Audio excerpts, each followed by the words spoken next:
मित्रों, top MPG के series में आपका स्वागत है। इस वीडियो में हम एमपी के टॉप प्रश्न देखने वाले हैं। सबसे पहला प्रश्न है कि मध्य प्रदेश में आलमगीर का दरवाज़ा किस दुर्ग में है। मित्रों, ये पिछले वीडियो का रिवीजन के लिए हमने प्रश्न लिया है। तो मध्य प्रदेश में आलमगीर का दरवाज़ा हमने कहाँ बताया था भाई? ग्वालियर के दुर्ग में बताया था। अब मैं एक बार थोड़ा सा रिवीजन करा दूँ आपका जल्दी से कि मध्य प्रदेश के ग्वालियर दुर्ग में कितने दरवाजे हैं? तो 5 दरवाजे हैं। 5 दरवाजे कौन कौन से हैं? एक है भाई आलमगीर का दरवाज़ा। किसका? आलमगीर का दरवाज़ा। दूसरा है हिंडोला का दरवाज़ा, ओके। और तीसरा है गुजरी महल का दरवाज़ा। कौन सा? गुजरी महल का दरवाज़ा, ओके। और चौथा है चतुर्भुज दरवाज़ा, ओके। और 5वां है हाथी फोड़ दरवाज़ा। तो ये पूरे के पूरे कहाँ हैं भाई? ग्वालियर दुर्ग में स्थित दरवाजे हैं। आइए अगला प्रश्न है आज की वीडियो का सबसे पहला प्रश्न है नया कि चतुर्भुज मंदिर, रामलला मंदिर और लक्ष्मी नारायण मंदिर मध्य प्रदेश के कौन से दुर्ग में है? Very very very very very very important प्रश्न। तो भाई चतुर्भुज मंदिर, रामलला मंदिर और लक्ष्मी नारायण मंदिर मध्य प्रदेश के ओरछा दुर्ग में स्थित हैं, ओके। आगे बढ़ते हैं अगले प्रश्न की ओर, लेकिन उससे पहले मैं आपसे पूछना चाहूँगा कि ओरछा कौन सी नदी के किनारे अवस्थित है?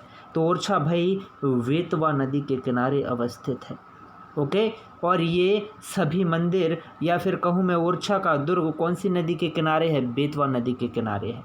अगला प्रश्न है कि निम्न में से किसकी छत्री मध्य प्रदेश में स्थित है? चैन सिंह, बाजीराव, मस्तानी बाई या फिर इन सभी की छत्रियाँ जो हैं कहाँ हैं भाई? मध्य प्रदेश में हैं। तो भाई इन सभी की छत्रियाँ मध्य प्रदेश में हैं। अब बात आती है कि किसकी छत्री कहाँ पर है, ओके। तो देखिएगा चैन सिंह की छत्री जो है वो कहाँ है भाई? चैन सिंह की सीहोर में है, ओके, सीहोर में। नर्मदा के दक्षिण किनारे रावेर खेड़ी में पेशवा बाजीराव प्रथम और उनकी प्रेयसी मस्तानी बाई की छत्री बनी हुई है। कहाँ पर? सीहोर में ही।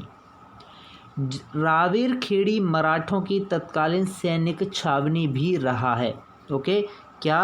रावेर खेड़ी क्या रहा है? रावेर खेड़ी मराठों की तत्कालीन सैनिक छावनी भी रहा है। तो चैन सिंह की छत्री और रानी मस्तानी बाई की छत्री कहाँ है? ये किसकी प्रेयसी थी? मस्तानी बाई बाजीराव प्रथम की, ओके। बाजीराव प्रथम की प्रेयसी थी मस्तानी बाई। इनकी छत्री कहाँ है भाई? सीहोर में। आगे बढ़ते हैं। अगला प्रश्न है कि निम्न में से कौन सा जैन धर्म से संबंधित स्थल नहीं है?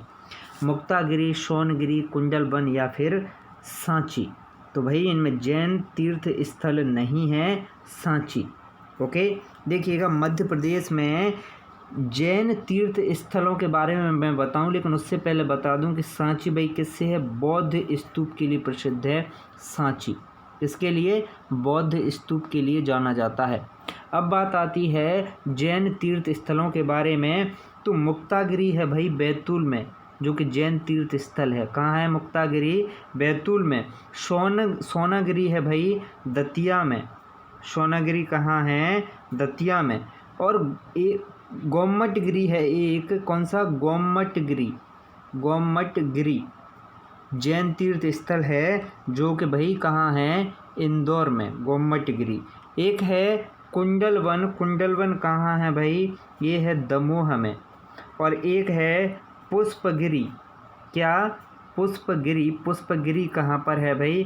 पुष्पगिरी है सोनकच्छ में, ओके। तो ये है जैन तीर्थ स्थल। आगे बढ़ते हैं अगले प्रश्न की ओर। प्रश्न है कि मध्य प्रदेश में निम्न में कौन गुप्तकालीन मंदिर नहीं है? सबसे पहला उदयगिरी गुफा क्रमांक 1 विदिशा जैन मंदिर। सांची का जो है क्रमांक 70 तिगवा ग्यारसपुर। तो इनमें गुप्तकालीन मंदिर नहीं है भाई, वो है ग्यारसपुर। इस दैट के लिए देखिएगा ग्यारसपुर जो है वो प्रतिहार शासकों के द्वारा बनाया गया मंदिर है, ओके। आगे बढ़ते हैं अगले प्रश्न की ओर। प्रश्न है कि भूमिड़ शैली के मंदिर किस वंश के शासकों के द्वारा बनवाए गए? जी हाँ, भूमिड़ शैली, ओके। भूमिड़ शैली के मंदिर किस वंश के शासकों द्वारा बनवाए गए? तो भाई परमार वंश के शासकों के द्वारा भूमिड़ शैली के मंदिर बनवाए गए। आगे बढ़ते हैं। प्रश्न है कि कच्छप घाट मंदिर स्थापत्य कहाँ देखने को मिलता है? तो कच्छप घाट मंदिर स्थापत्य देखने को मिलता है ग्वालियर में। जी हाँ, ग्वालियर के किले में सास बहू का मंदिर, कौन सा? सास बहू मंदिर, और अन्य मंदिर हैं जैसे कनमठ सुहानिया, कदबाहा के मंदिर। ओके, ये जो है क्या है भाई? ये कच्छप घाट स्थापत्य कला के उदाहरण हैं। तो कभी भी प्रश्न पूछ ले कि सास बहू का मंदिर किस कला का उदाहरण है, तो कच्छप घाट कला का उदाहरण है। ओके, आगे बढ़ते हैं। अगला प्रश्न है कि विश्व का सबसे बड़ा प्रागैतिहासिक कालीन गुफा समूह कहाँ पर है? तो भाई प्रागैतिहासिक कालीन गुफा समूह कहाँ है? ये है भीमबेटका। ओके, विकल्प डी इसका सही जवाब है। आगे बढ़ते हैं, लेकिन उससे पहले मैं आपको बता दूं, मैंने कहा इस प्रश्न में कि कच्छप घाट कला का उदाहरण कौन सा मंदिर है? सास बहू मंदिर। और मैंने 2 मंदिर और बताए, कौन कौन से भाई? अच्छा है प्रश्न, इसलिए कह रहा हूँ। कनमठ सुहानिया, कनमठ सुहानिया और कदबाहा। ओके, ये भी कच्छप घाट कला के उदाहरण हैं। आइए अगला प्रश्न है कि मध्य प्रदेश में किस स्थान पर 11 से 12वीं सदी की जैन प्रतिमाएं मिलीं? बुरहानपुर में, नागदा में, कसरावद में या फिर ओंकारेश्वर में? तो भाई मध्य प्रदेश में 11वीं 12वीं सदी की प्रतिमाएं मिली हुई हैं। कहाँ पर भाई? नागदा में। Is that clear? आगे बढ़ते हैं। अगला प्रश्न है कि विदेशी पर्यटकों के लिए मध्य प्रदेश का कौन सा पर्यटन स्थल है जो कि सर्वाधिक आकर्षण का केंद्र है? सांची, दतिया, ओरछा या खजुराहो? तो विदेशी पर्यटकों के लिए मध्य प्रदेश का खजुराहो क्या है? विशेष आकर्षण का केंद्र है। आगे बढ़ते हैं अगले प्रश्न की ओर। अगला प्रश्न है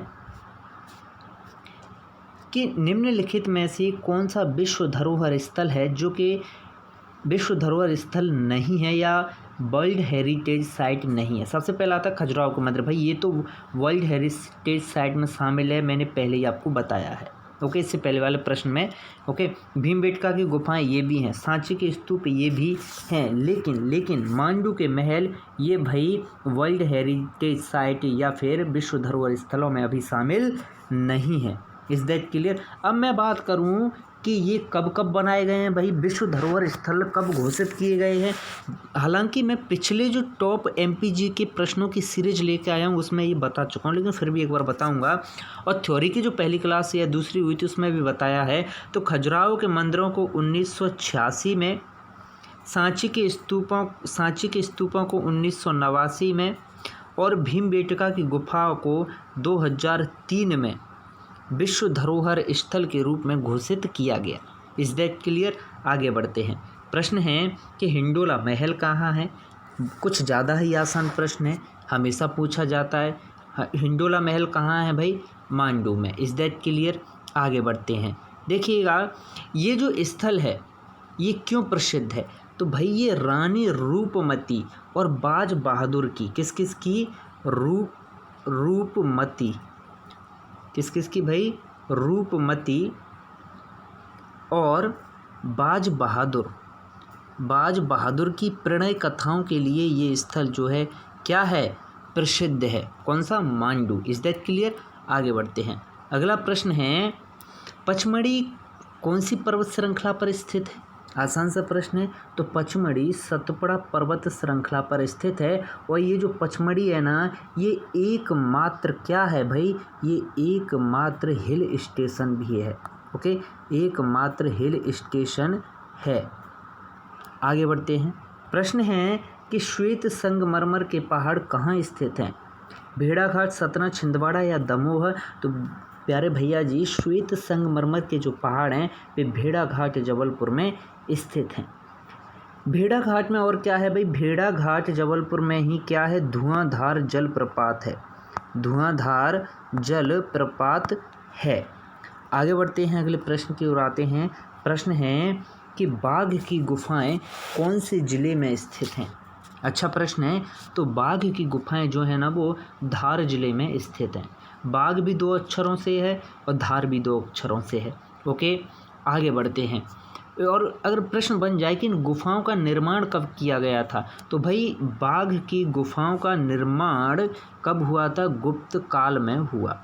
ओके, बाघ की गुफाओं का निर्माण गुप्त काल में। गुप्तकालीन बाघ की गुफाएं कहाँ पर हैं? धार में हैं। अगला प्रश्न है, मध्य प्रदेश का प्रथम पर्यटन नगर कौन सा है? तो मध्य प्रदेश का सबसे पहला पर्यटन नगर है भाई शिवपुरी। अगला प्रश्न है कि पुरातत्वीय महत्व वाला स्थान मदन महल किला कहाँ पर स्थित है? तो पुरातत्वीय महत्व वाला स्थान मदन महल किला है भाई जबलपुर में। ओके, कहाँ? जबलपुर में स्थित है। आगे बढ़ते हैं अगले प्रश्न की ओर, लेकिन उससे पहले अगर मैं कहूँ कि ये जो मदन महल किला है किसने बनवाया? तो मदन शाह के द्वारा, राजा मदन शाह ने इसे निर्मित कराया था। अगला प्रश्न है कि दुष्यंत कुमार पांडुलिपि संग्रहालय कहाँ स्थित है? तो मित्रों, दुष्यंत कुमार पांडुलिपि संग्रहालय स्थित है भोपाल में। कहाँ? राजधानी भोपाल में ही ये स्थित है दुष्यंत कुमार पांडुलिपि संग्रहालय।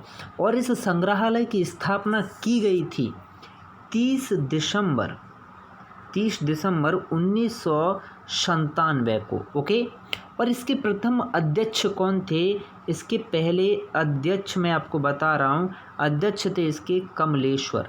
ओके, कौन? कमलेश्वर। ओके, तो मित्रों इस वीडियो में इतने ही प्रश्न। आगे मिलते हैं टॉप MPG के प्रश्नों की सीरीज में। आपके साथ कमेंट करके फीडबैक ज़रूर बताएं और सभी मित्रों के साथ शेयर करें।